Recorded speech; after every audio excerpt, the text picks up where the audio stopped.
Hello viewers, আসসালামু আলাইকুম। আজ আমি যে বিষয় নিয়ে কথা বলবো সেটি হলো ইনঅ্যাবিলিটি to reach after birth of calf, অর্থাৎ জন্মের পর বাছুর উঠে না দাঁড়ানো।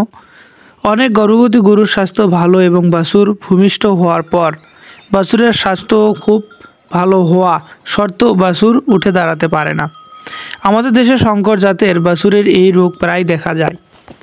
এটির কারণ সাধারণত প্রাণীর খাদ্যে বিভিন্ন ভিটামিন ও মিনারেলের অভাব এ রোগ হয়ে থাকে। এটির লক্ষণ হলো বাছুর গরু ঘাড় ছেড়ে দিয়ে শুয়ে থাকে এবং ওঠার তেমন চেষ্টা করে না। অনেক সময় ওঠার চেষ্টা করে ব্যালেন্স পায় না।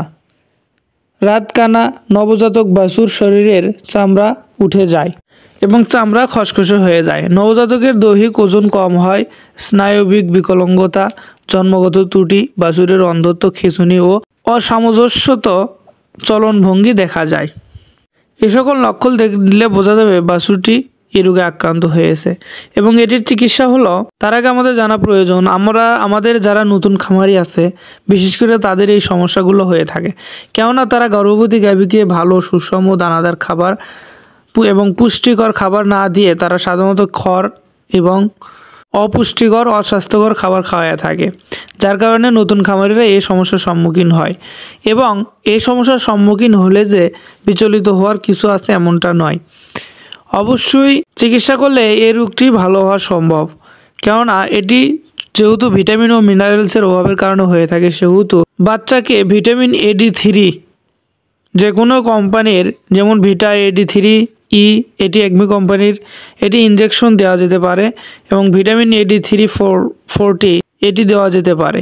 এগুলো যে কোনো একটি ইনজেকশন প্রাণীকে দেওয়া যেতে পারে, অথবা সিরাপ হলে সেটি খাওয়ানোও যেতে পারে।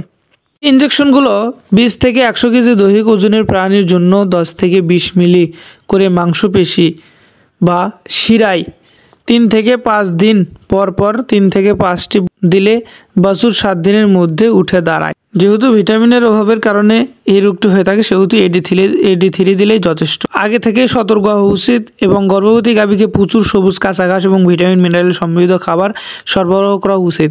গর্ভবতী গাভীকে প্রতিদিন 20 গ্রাম DCP+ খাওয়ানোর মাধ্যমে এই রোগ প্রতিরোধ করা যেতে পারে। গাভীর সুষম দানাদার খাবার নিয়ে এর আগেই ভিডিও দেওয়া হয়েছে, আপনারা চাইলে দেখে আসতে পারেন। এবং ষাঁড় গরু মোটা তাজাকরণের জন্য যে খাবার ব্যবহার করা হয় সেটিও নিয়েও ভিডিও দেওয়া হয়েছে, এবং বা বাছুর গরুকে যে সুষম দানাদার খাবার ব্যবহার করা হয় সেটির যে রেসিপি সেটাও দেওয়া আছে, আপনারা চাইলে সেই ভিডিওগুলো দেখে নিতে পারেন। তো আজকের বারে এ পর্যন্তই। ভালো লাগলে লাইক, কমেন্ট, সাবস্ক্রাইব করে পাশে থাকবেন। ধন্যবাদ সবাইকে।